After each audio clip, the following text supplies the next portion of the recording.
Ice போதைப் பொருளுடன் தம்பதி கைது. சம்பத் மனம்பேரியை 90 நாட்கள் தடுத்து வைத்து விசாரிக்க அனுமதி.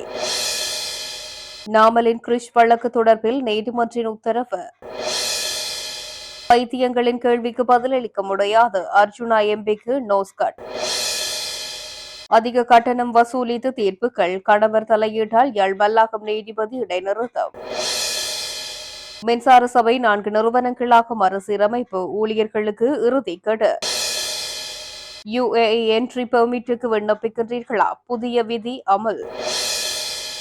அமீரக பயணிகள் கவனத்திற்கு, புதன்கிழமை முதல் அமுலுக்கு வரும் எமிரேட்ஸ் ஏர்லைனின் புதிய விதி. தொடர்பென விரிவான செய்திகள். மகப்பேற்று கிளினிக்கு செல்வதாக கூறி ஐஸ் போதைப் பொருளை விற்பனை செய்து வந்த தம்பதியினர் இன்று நாவலப்பிட்டி போலீசாரால் கைது செய்யப்பட்டனர். ஈசி கேஷ் முறை மூலம் பணம் பெற்று கம்பளை மற்றும் நாவலப்பிட்டி பகுதிகளில் மோட்டார் சைக்கிளில் ஐஸ் போதைப் பொருளை விநியோகித்த போது இத்தம்பதியினர் கைது செய்யப்பட்டனர்.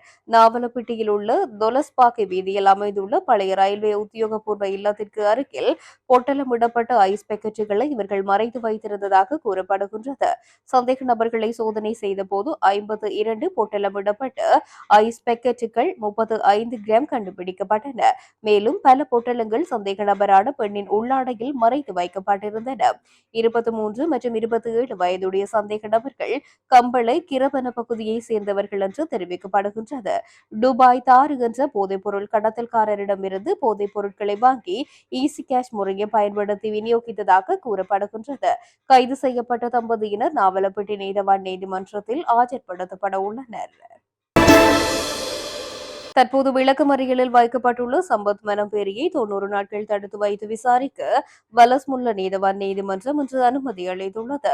மித்தனிய பகுதியில் ஐஸ் என்ற போதைப் பொருளை தயாரிக்க பயன்படுத்தப்பட்டதாக சந்தேகிக்கப்படும் ரசாயனங்கள் அடங்கிய 2 கொள்கலன்களை மறைத்து வைத்த சம்பவம் தொடர்பாக அவர் இன்று வரை விளக்கமறியலில் வைக்கப்பட்டிருந்தார்.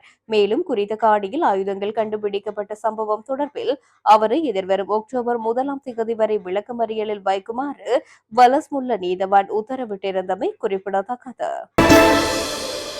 கிரிஷ் கொடுக்கல் வாங்கல் தொடர்பாக முன்னாள் அமைச்சர் நாமல் ராஜபக்சவுக்கு எதிராக சட்டமா அதிபர் தாக்கல் செய்த வழக்கில் கோட்டை நீதவான் நீதிமன்றத்தில் உள்ள அசல் வழக்கு கோப்பை அழைக்க நடவடிக்கை எடுக்குமாறு கொழும்பு மேல் நீதிமன்றம் இன்று அதன் பதிவாளருக்கு உத்தரவிட்டது. வழக்கு இன்று கொழும்பு மேல் நீதிமன்ற நீதிபதி நதி அபர்ணா சுவந்தருகுட முன்னிலையில் அழைக்கப்பட்டது. இதன்போது வழக்கின் பிரதிவாதியான நாமல் ராஜபக்சவும் நீதிமன்றத்தில் ஆஜரானார். பிரதிவாதி நாமல் ராஜபக்ஷ சார்பாக ஆஜரான ஜனாதிபதி சட்டத்தரணி சம்பத் மெண்டேஸ் பிரதிவாதி கோரிய சில ஆவணங்கள் இன்னும் முறைப்பாட்டு தரப்பால் தமக்கு வழங்கப்படவில்லை என்று நீதிமன்றத்தில் தெரிவித்தார். நியாயமான விசாரணைக்கு இந்த ஆவணங்கள் மிகவும் முக்கியமானவை என்றும் ஜனாதிபதி சட்டத்தரணி கூறினார். இதற்கு பதிலளித்த முறைப்பாட்டாளர் சார்பில் ஆஜரான பிரதி சொலிசிட்டர் ஜெனரல் வசந்த பெரேரா பிரதிவாதி கோரிய பெரும்பாலான ஆவணங்கள் ஏற்கனவே அவர்களுக்கு வழங்கப்பட்டுள்ளதாக நீதிமன்றத்தில் தெரிவித்தார். இதுவரை பெறப்படவில்லை என பிரதிவாதியால் கூறப்படும் ஆவணங்கள் குறித்து குற்றப்புலனாய்வு திணைக்களத்திடம் வினவி வழங்கக்கூடிய ஆவணங்களை உடனடியாக வழங்க நடவடிக்கை எடுக்கப்படும் என்றும் கூறினார். இதன்போது பிரதிவாதி கோரிய ஆவணங்களை அடுத்த வழக்கு விசாரணைக்கு முன்னதாக அவர்களுக்கு வழங்க நடவடிக்கை எடுக்க வேண்டும் என்றும் நீதிபதி கூறினார். பின்னர் நீதிபதி வழக்கை முன்வழக்கு விசாரணை நடவடிக்கைக்காக டிசம்பர் 18 அழைக்குமாறு உத்தரவிட்டிருக்கின்றார். மேலும் கோட்டை நீதவான் நீதிமன்றத்தில் உள்ள இந்த வழக்கின் அசல் வழக்கு கோப்பு இன்னும் தனது நீதிமன்றத்தில் சமர்ப்பிக்கப்படவில்லை என்பதை சுட்டிக்காட்டிய நீதிபதி அதனை உடனடியாக தனது நீதிமன்றத்துக்கு அழைக்க நடவடிக்கை எடுக்குமாறு பதிவாளருக்கு உத்தரவிட்டார். இலங்கையில் ரக்பியை ஊக்குவிப்பதாக கூறி இந்திய நிறுவனமான கிரிஷிடமிருந்து 70 மில்லியன் ரூபாய் நிதியை பெற்று பண மோசடி தடுப்பு சட்டத்தின் கீழ் குற்றம் செய்துள்ளதாக குற்றம் சாட்டி சட்டமா அதிபரால் பாராளுமன்ற உறுப்பினர் நாமல் ராஜபக்சவுக்கு எதிராக இந்த வழக்கு தாக்கல் செய்யப்பட்டுள்ளது. வைத்தியங்களின் கேள்விக்கு பதிலளிக்க முடியாது என அர்ஜுனா எம்பிக்கு அமைச்சர் பிமல் ரத்நாயக்க நோஸ்கட் செய்த சம்பவம் இன்று நாடாளுமன்றில் இடம்பெற்றுள்ளது. எனக்கு பதிலளிக்க நேரத்தை தரவும், இல்லை என்றால் குழப்பம் விளைவிக்கும் நபர்களை சபையில் இருந்து வெளியேற்றவும் என்றும் வைத்தியங்களின் கேள்விக்கு பதிலளிக்க முடியாது என்றும் சபை முதல்வர் அமைச்சர் பிமல் ரத்நாயக்க தெரிவித்தார். நாடாளுமன்றத்தில் இன்று முன்னதாக கேள்வி எழுப்பிய யாழ் மாவட்ட பாராளுமன்ற உறுப்பினர் ராமநாதன் அர்ஜுனா யாழ் மாவட்டத்தில் செய்த அபிவிருத்தி திட்டங்களில் ஒன்றை கூறுமாறு கேட்டார். இதனிடையே அமைச்சின் அறிக்கையை வாசிப்பதற்காக அமைச்சர் பிமல் ரத்நாயக்கவின் பெயரை சபாநாயகர் அழைத்தார். அப்போது எதிரணியில் இருந்த சுஜீவ கேள்விக்கு பதில் இல்லையா என கேட்டார். எனினும் சுஜீவ உங்களையும் அந்த வாட்டுக்குத்தான் அனுப்ப வேண்டும் என அமைச்சர் பிமல் கூறினார். மறுபுறத்தில் இருந்த சுஜீவ எந்த வாட்டுக்கு என்று கேட்க பின்னர் கூறுகின்றேன் என்றார் பிமல். இதனிடையே எழுந்த அர்ஜுனா கேள்விக்கு பதில் இல்லையா என கேட்டார். அதற்கு பதிலளித்த சபை முதல்வர் அமைச்சர் பிமல் ரத்நாயக்க பைத்தியங்களின் கேள்விக்கு என்னால் பதிலளிக்க முடியாது என்றும் சபையில் குழப்பங்களை ஏற்படுத்தும் நபர்களை உடனடியாக வெளியேற்றுமாறும் கேட்டுக்கொண்டார். யாழ்ப்பாணம் மல்லாகம் நீதிமன்ற நீதிபதி சுபராஜினி ஜெகநாதனின் சேவையை நீதித்துறை சேவை ஆணைக்குழு கடந்த 24ஆம் தேதி முதல் இடைநிறுத்தியுள்ளது. வழக்கறிஞரான அவரது கணவரின் அறிவுறுத்தல்கள் மற்றும் கோரிக்கைகளின்படி அவர் பல தீர்ப்புகளை தவறாக வழங்கியதாக தெரிய வந்ததை அடுத்து நீதித்துறை சேவை ஆணைக்குழு இந்த முடிவை எடுத்துள்ளது. அத்தோடு வழக்குரைஞர் அதிகப்படியான பணத்தை பெற்று அவரது மனைவியை தீர்ப்புகளை வழங்க வைத்ததாகவும் விசாரணைகளில் தெரியவந்தது. மல்லாகம் நீதவான் வழக்கறிஞராக தனது சேவையை தொடங்கிய போது திருகோணமலையைச் சேர்ந்த ஜெகதீஸ்வரன் என்ற வழக்கறிஞரிடம் பயிற்சி பெற்றார். அதன் பின்னர் இருவருக்கும் இடையே ஏற்பட்ட காதல் விவகாரம் காரணமாக அவர்கள் திருமணம் செய்து கொண்ட பிறகு வழக்கறிஞர் நீதிபதியானார். அவர் நீதிபதியானதிலிருந்து அவரது கணவர் அவர் பணியாற்றிய நீதிமன்றத்தில் ஒவ்வொரு வழக்கிலும் தலையிட்டு அவர் விரும்பிய வழியில் தீர்ப்புகளை வழங்கியதாக கூறப்படுகின்றது. மேலும் அவர் அதிக கட்டணம் வசூலித்து தீர்ப்புகள் வழங்கப்பட்டதாக தெரிய வந்துள்ளது.